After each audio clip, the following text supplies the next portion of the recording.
মৰমৰ ছাত্ৰ ছাত্ৰীসকল, আজি মই তোমালোকৰ কাৰণে সপ্তম শ্ৰেণীৰ সমাজ বিচিত্ৰা নামৰ পুথিখনৰ ভাৰতৰ কৃষি আৰু উদ্যোগ নামৰ পাঠটিৰ প্ৰশ্নোত্তৰ সমাধান কৰি দিছোঁ। 1 নম্বৰ প্ৰশ্ন, ভাৰতৰ কৃষি ঋতু কেইটা আৰু কি কি? উত্তৰ, ভাৰতৰ কৃষি ঋতুক প্ৰধানকৈ 3টা ভাগত ভগোৱা হৈছে। 1 নম্বৰ খাৰিফ ঋতু, ৰবি ঋতু আৰু জায়দ ঋতু। ভাৰতৰ কোন কোন ৰাজ্যত কি কি ৰোপণ খেতি কৰা হয়? উত্তৰ, ভাৰতৰ অসম, পশ্চিমবংগ, কেৰালা, তামিলনাডু, কৰ্ণাটক, উৰিষ্যা আৰু অন্ধ্ৰপ্ৰদেশৰ কিছুমান অঞ্চলত ৰোপণ খেতি কৰা হয়। এই ৰোপণ খেতিৰ ভিতৰত হ'ল চাহ, ৰবৰ, কুঁহিয়াৰ, কল, আনাৰস, নাৰিকল আদি। ঝুম খেতি কাক বোলে? ভাৰতৰ পাহাৰীয়া এলেকাবোৰৰ এঢলীয়া মাটিত কোৰ আৰু জোং সহায়ত হাবি বন কাটি জুই লগাই দি খেতি কৰা হয়। উত্তৰ পূব ভাৰতৰ পাহাৰীয়া অঞ্চলবোৰৰ এই খেতিক ঝুম খেতি বোলে। মিশ্ৰ কৃষি বুলিলে কি বুজা? উত্তৰ, মিশ্ৰ কৃষি এনে এক ব্যৱস্থা য'ত শস্যৰ খেতি আৰু পশুপালন একেলগে কৰা হয়। এই খেতিৰ দ্বাৰা পশু খাদ্য উৎপাদন কৰা হয় আৰু পশুৰ মল-মূত্ৰ আদি সাৰ হিচাপে খেতিত প্ৰয়োগ কৰা হয়। মিশ্ৰ কৃষি পদ্ধতিত গোটেই বছৰ ধৰি একেডৰা মাটিত ভিন ভিন কৃষিকাৰ্য চলি থাকে, ফলত উৎপাদন অধিক হয়। ট্ৰাক ফাৰ্মিং কি? এই পদ্ধতিৰ কৃষি সাধাৰণতে কি খেতি কৰা হয়? উত্তৰ, ফল-মূল, শাক-পাচলি জাতীয় শস্য চপোৱাৰ পাছত বেছি দিনলৈ ভাল নাথাকে, সেইবাবে ট্ৰাকেৰে এটা ৰাতিৰ ভিতৰতে নগৰৰ বজাৰত ঢুকি পাব পৰা অঞ্চলত উদ্যান কৃষিৰ খেতি কৰা হয়। ট্ৰাকেৰে সৰবৰাহ কৰাৰ বাবে এনে খেতিক ট্ৰাক ফাৰ্মিং বোলে। এনে পদ্ধতিত ফল-মূল যেনে আপেল, আঙুৰ, লিচু আদিৰ লগতে শাক-পাচলি, মছলাজাতীয় শস্য আৰু ফুল উৎপাদন কৰা হয়। কৃষি কিয় ভাৰতীয় অৰ্থনীতিৰ মূল ভেটি বুলি কোৱা হয়? উত্তৰ, ভাৰত এখন কৃষি প্ৰধান দেশ। দেশৰ মাটি আৰু জলবায়ু কৃষিৰ বাবে উপযোগী, সেয়েহে ভাৰতীয়সকলৰ প্ৰধান জীৱিকা কৃষি।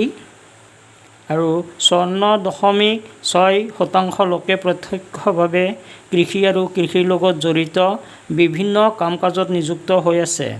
আমাৰ দেশৰ উদ্যোগ আৰু শিল্প উন্নতিৰ প্ৰত্যক্ষভাৱে কৃষিৰ অগ্ৰগতিৰ ওপৰতেই নিৰ্ভৰশীল।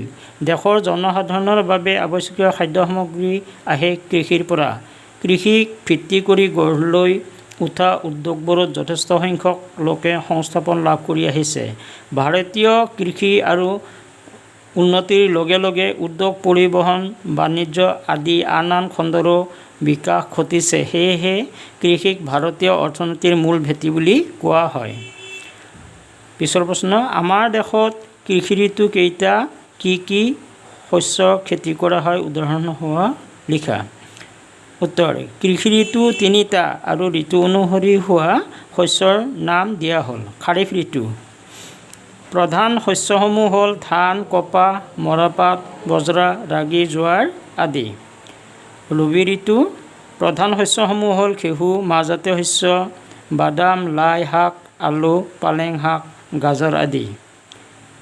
জায়দ ঋতু প্ৰধান শস্যসমূহ হ'ল তিয়ঁহ, তৰমুজ, পশুখাদ্য, ধান, জিকা, লেচেৰা আদি। দ্বিতীয় অনুশীলনী প্ৰশ্ন, গম আৰু কুঁহিয়াৰৰ খেতি ভাৰতৰ কোন কোন ৰাজ্যত কৰা হয়? উত্তৰ, উত্তৰ প্ৰদেশ, বিহাৰ, গংগা যমুনা উপত্যকা অঞ্চল, পঞ্জাৱ, হাৰিয়ানা আৰু ৰাজস্থানৰ উত্তৰ অংশত ঘেঁহু আৰু কুঁহিয়াৰৰ খেতি কৰা হয়। তেলগুটি শস্য দুবিধৰ নাম লিখা। উত্তৰ, বাদাম আৰু সৰিয়হ। বৃষ্টিচায়া অঞ্চল কাক বোলে? পৰ্বতৰ বিপৰীত ফালে অৰ্থাৎ অনুবাদ দিশত থকা বৰষুণ হোৱা অঞ্চলক বৃষ্টিচায়া অঞ্চল বোলা হয়। ভাৰতৰ কোনটো অঞ্চল কপাহ খেতিৰ বাবে বিখ্যাত? উত্তৰ, ভাৰতৰ দাক্ষিণাত্য মালভূমিৰ উত্তৰ-পশ্চিম অঞ্চল কপাহ খেতিৰ বাবে বিখ্যাত। গুজৰাট আৰু মহাৰাষ্ট্ৰৰ কিছু অঞ্চলক ই সামৰি লৈছে। দুবিধ মছলাজাতীয় শস্যৰ নাম লিখা। উত্তৰ, ইলাচি আৰু জালুক। প্ৰথম সেউজ বিপ্লৱ বুলিলে কি বুজা? উত্তৰ, পৰম্পৰাগত কৃষি পদ্ধতিৰ সলনি আধুনিক প্ৰযুক্তি প্ৰয়োগৰ দ্বাৰা অধিক উৎপাদন কৰাই হ'ল সেউজ বিপ্লৱ। দ্বিতীয় ছ, কৃষি বলয় বা অঞ্চল বুলিলে কি বুজা? ভাৰতত কেইটা কৃষি বলয় আছে? প্ৰতিটোৰ নাম লিখা। উত্তৰ, যিবোৰ অঞ্চলত প্ৰায় একে পদ্ধতিৰে একেজাতীয় শস্যৰ খেতি কৰা হয় সেইবোৰ অঞ্চলক কৃষি অঞ্চল বা কৃষি বলয় বোলে। ভাৰতত 7টা কৃষি বলয় আছে, সেইকেইটা হ'ল ধান মৰাপাট চাহ বলয়, গম আৰু কুঁহিয়াৰ বলয়, মিলেট আৰু তেল জাতীয় শস্য বলয়, মাকৈ বলয়, কপা বলয়, মছলা জাতীয় আৰু ৰোপণ শস্য বলয় আৰু ফল মূল আৰু শাক পাচলি বলয়। জ, শস্য খেতিৰ বাবে প্ৰয়োজনীয় কাৰকবোৰ কি কি?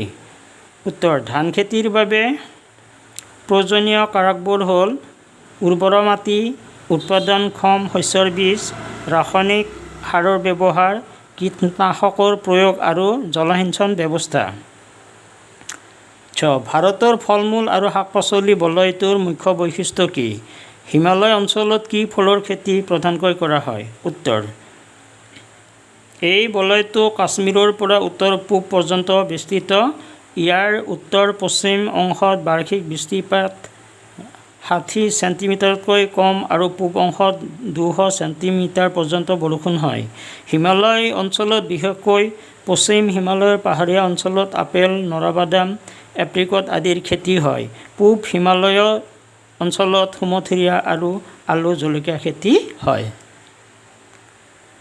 প্ৰশ্ন, ভাৰতৰ কৃষি ক্ষেত্ৰত দেখা দিয়া বিভিন্ন সমস্যাবোৰৰ বিষয়ে এটি টকা প্ৰস্তুত কৰা। উত্তৰ, ভাৰতৰ কৃষি ক্ষেত্ৰত দেখা দিয়া সমস্যাবোৰ হ'ল জনসংখ্যা বৃদ্ধি হোৱাৰ ফলত খেতিৰ মাটি কমি অহা, মাটিৰ গুণাগুণ হ্ৰাস পোৱা, জলবায়ুৰ পৰিৱৰ্তন, পৰ্যাপ্ত জলসিঞ্চনৰ অভাৱ, কৃষিকাৰ্যত প্ৰযুক্তিৰ সীমিত ব্যৱহাৰ, খেতিৰ বাবে বৰষুণৰ ওপৰত নিৰ্ভৰশীল। 3 নম্বৰ অনুশীলনী প্ৰশ্ন, 3টা হস্তশিল্পৰ নাম লিখা। উত্তৰ, বস্ত্ৰ, আ-অলংকাৰ, বাঁহ কাঠেৰে তৈয়াৰী আচবাব। খ, কোন চনত ভাৰতত প্ৰথমটো লৌহ-তীখা কেন্দ্ৰ স্থাপন কৰা হৈছিল? উত্তৰ, 1907 চনত জামছেদপুৰত ভাৰতৰ প্ৰথমটো লৌহ-তীখা কেন্দ্ৰ স্থাপন কৰা হৈছিল। গ, ছটা নাগপুৰ অঞ্চলটো কিয় ভাৰতৰ লৌহ শিল্প অঞ্চল বুলি কোৱা হয়? উত্তৰ, ছটা নাগপুৰ মালভূমি খনিজ পদাৰ্থৰ বাবে বিখ্যাত আৰু এই পদাৰ্থবোৰৰ ভিত্তিত বহুতো উদ্যোগ গঢ়ি উঠিছে। খনিজ পদাৰ্থৰ খনন, গধুৰ অভিযান্ত্ৰিক যন্ত্ৰপাতি আৰু ৰাসায়নিক সামগ্ৰী উদ্যোগবোৰ এই অঞ্চলৰ প্ৰধান উদ্যোগ। সেয়েহে এই অঞ্চলটোক ভাৰতৰ লৌহ শিল্প অঞ্চল বোলে। খ, হুগলী শিল্প অঞ্চলত কি কি উদ্যোগৰ বাবে বিখ্যাত? উত্তৰ, মৰাপাটৰ সামগ্ৰী, বস্ত্ৰ উদ্যোগ, কাগজ, গধুৰ অভিযান্ত্ৰিক যন্ত্ৰপাতি, ৰাসায়নিক উদ্যোগ, ঔষধ আৰু বৈদ্যুতিক সামগ্ৰী উদ্যোগৰ বাবে এই অঞ্চল বিখ্যাত।